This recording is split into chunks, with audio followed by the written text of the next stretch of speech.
Hi guys, it's Kate from Fitness, Family, and Food, and today I am here for our fifth part of the series on making the mermaid cup and the quote that we have been going over. So today I'm going to show you how the cup came out after putting on the first layer of epoxy, and I made a decal and cut it out, and I'm going to show you what that looks like. And as I weed that for you, we're going to talk about the fifth part of the series, which is living on autopilot, which I think a lot of us from time to time when things get really crazy busy end up doing. So first, let's take a look at the cup and see how it came out. So let me flip around the camera and get things set up for you. Alright, so here is how the cup came out. It's pretty smooth. I did put a rather thick layer of epoxy on so that it would cover the bumps, because where there is no mermaid scale, it does sink down a little bit because the glitter was raised. And so in order for it to have a smoother edge, let's see if I can get that side view so you can see how it's a nice smooth edge without bumps sticking up, I had to put on a pretty thick layer of epoxy. Now it's okay if there are a couple little spots that are not exactly perfectly covered, because I'm going to be adding another layer, and I'm going after the decal, and the other layer will have glitter in it, which will add that to the sparkle and the shine. So I like how it came out. I thought it came out pretty good, and we're definitely going to add some more glitter to it to make it even more sparkly and get the decal on it, and then seal it off with a final layer of epoxy. So I decided, I went back and forth, I wasn't sure exactly what color to put the saying on, and then I finally actually talked it over with my daughter Molly, and we decided on yellow, because we think yellow is going to really stand out nicely.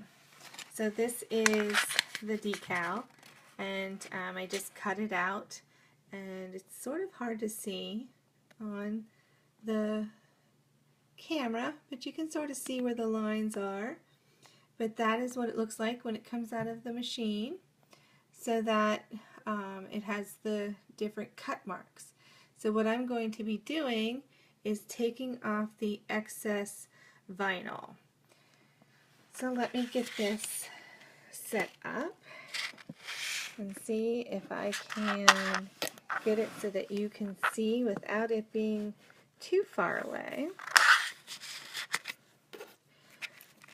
So what we have to do is just get it started, and I'm using my weeding tool, and we are going to take the excess vinyl off, and it's going to take a little bit because it is a pretty tiny cut. I did use words and a picture, and so I want to make sure that I take my time and don't pull up what I want to keep down. That's the tricky part sometimes, because otherwise you end up having to go back and find it and pull it out. So while I'm doing this, let's talk about living on autopilot. I don't know about you, but I think sometimes my life gets so crazy busy. You know, if you're like me, you've got work and kids' activities and homework and laundry, doctor's appointments for Nana. That in itself is quite a bit for me. And you've got, keeping the house clean and keeping up with the kids, getting them to and from work, and I've got all sorts of things on my plate sometimes. And it's great. I love it. Don't get me wrong. But there are times when it can get pretty overwhelming and you sort of tend to just sit back and just get things done. You sort of just get through it.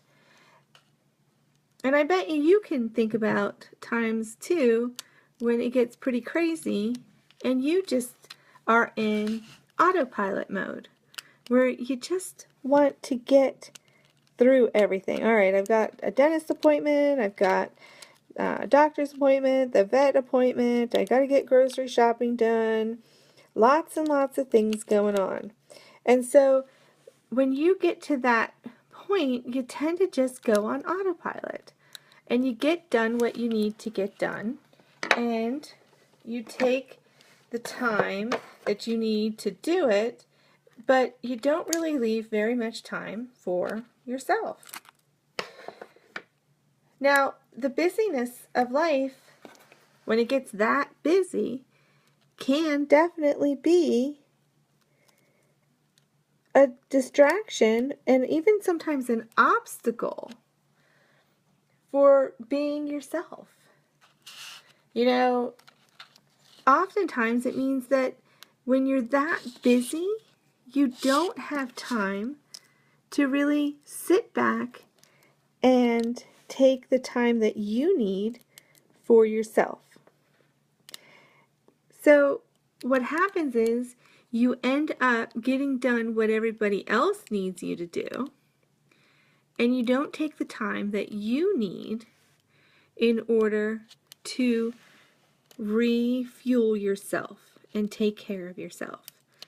I can tell you honestly, I've done this many times. And I get to the point where you just keep going and you sort of forget, because you're on autopilot, you forget about yourself and what you need. And what ends up happening is you don't take the time that you need to refresh yourself and rejuvenate yourself so that you can take care of yourself.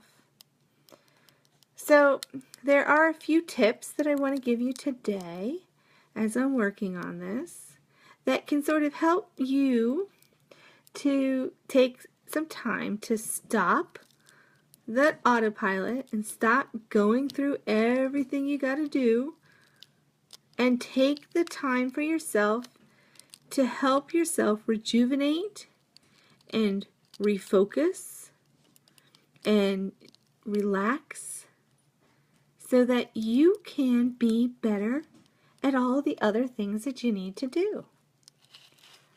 Let me see if I can move that down. There we go. So, the first tip that I have is sometimes it is a great thing for you to just take some time, whether it be an errand or even further, and that is to take the time to travel and spend some time alone. Don't read if you're on the subway or on a bus or on a plane. Don't use your phone. Stay off that phone. If you're driving, turn that radio off and just give yourself the opportunity to think, relax, spend some time with yourself. I know that sometimes people don't like to go out by themselves or travel alone.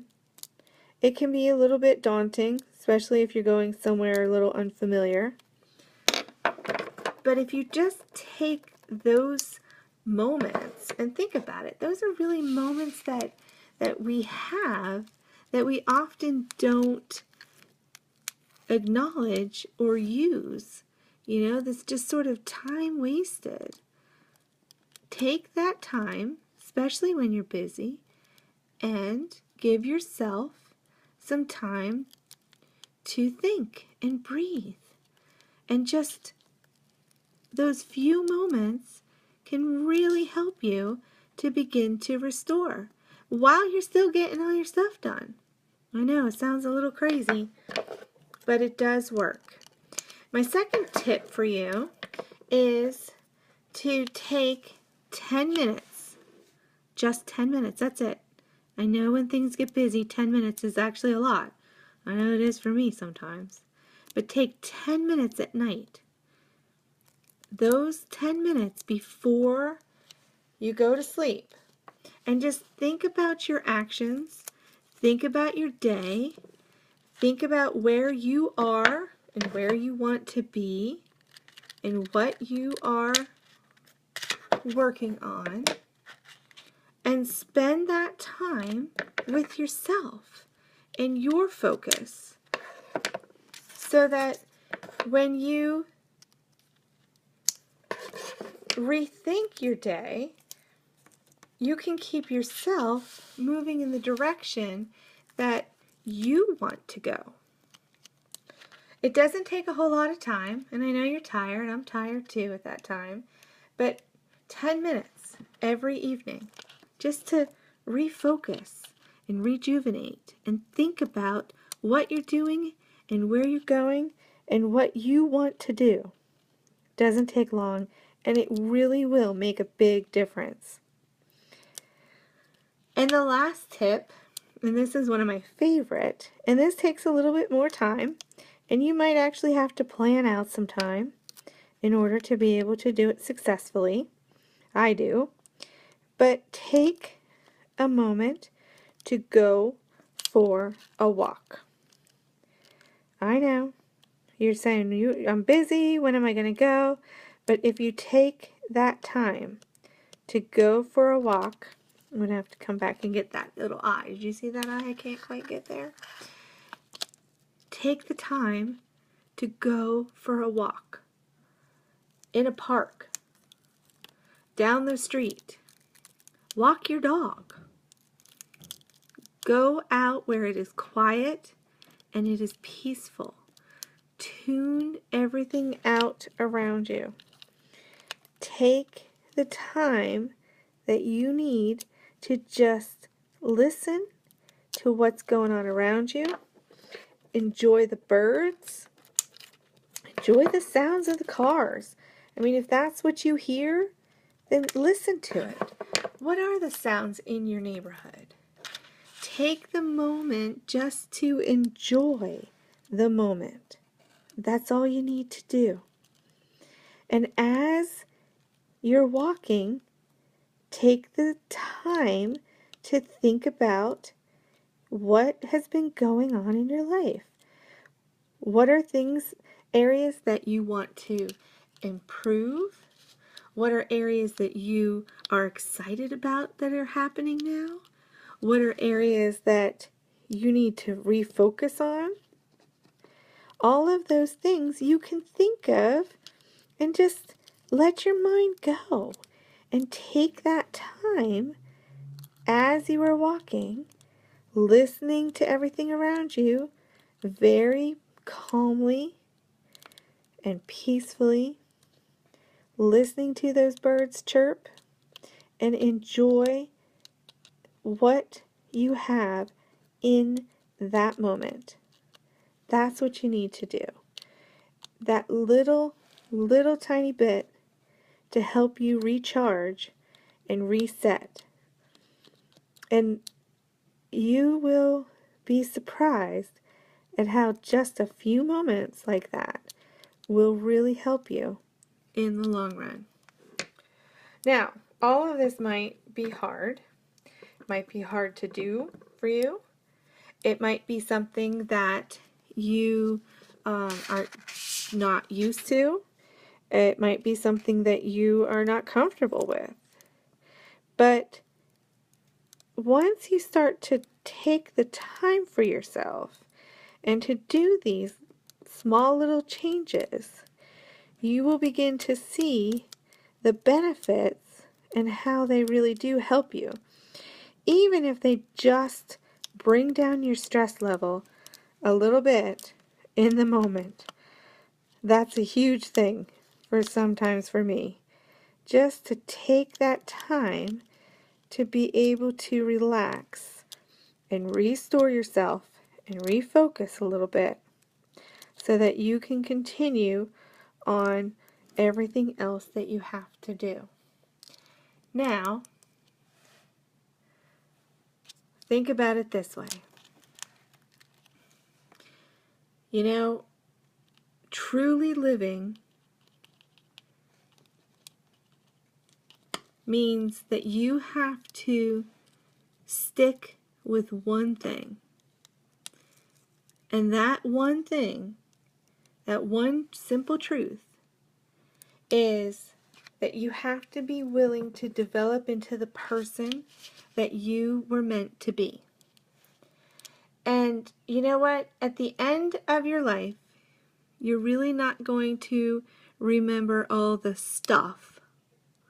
What you're going to remember is the experiences. So take the time. It's nice to have nice things, don't get me wrong. It is. But it's the experiences that you remember. So take the time that you need for those experiences.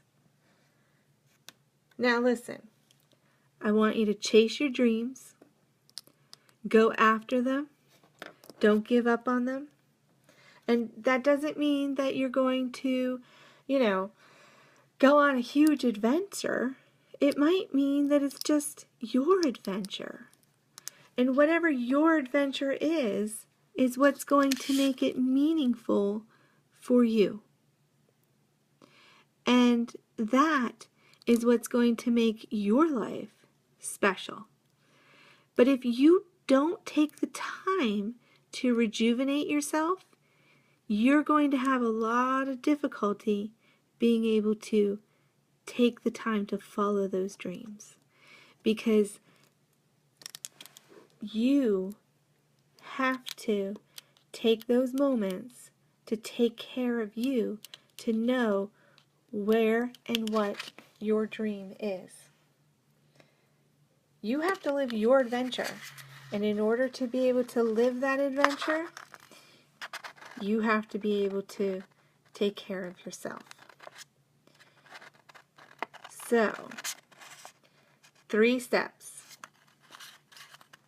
Off that phone, no reading, no television, no radio, have downtime. I suggest using it when you're traveling in the car. I suggest taking the time to actually travel by yourself. Get out there and enjoy it. That little peaceful time in the car can really mean so much. Take time to spend 10 minutes at night going over your day, or go take a walk outside. Walk the dogs, go walk yourself. Whatever it may be, whether it's down the street or out in the woods or wherever it is, but take time to enjoy. Go walk in your yard if you have to. If you have nowhere else to go, go walk around the yard and enjoy the sounds around you. Alright, we've got this almost done. Let me get this little last piece off. And I told you there's lots of little pieces. I liked that it had the different pieces, and I liked that it had the swirls. And it also has in it a neat thing that I tried to incorporate in, where it has waves in the actual design of the words. Let me pull this last little piece off here. There we go. So, it says, she is tossed by the waves, but does not sink. And then there's a girl and a seashell. And this is what is going to go on the cup. And how I created this was I came up with a saying first, and then I built it together piece by piece. Came up with the girl, and then figured out how I wanted to position her around the words. And then I felt like it needed to be balanced, and so I put the seashell on the other side. Oh. Let me see if I can hold the phone up so that you can see. One last thing. And I will put it on the cup. There it is. And put the last layer of epoxy, and then tomorrow I will show you the finished cup. Thank you so much for joining me today. I hope that you were able to see. I know yellow is a little hard to see with the lighting, but I will show you everything tomorrow. Have a great night. Go take a walk.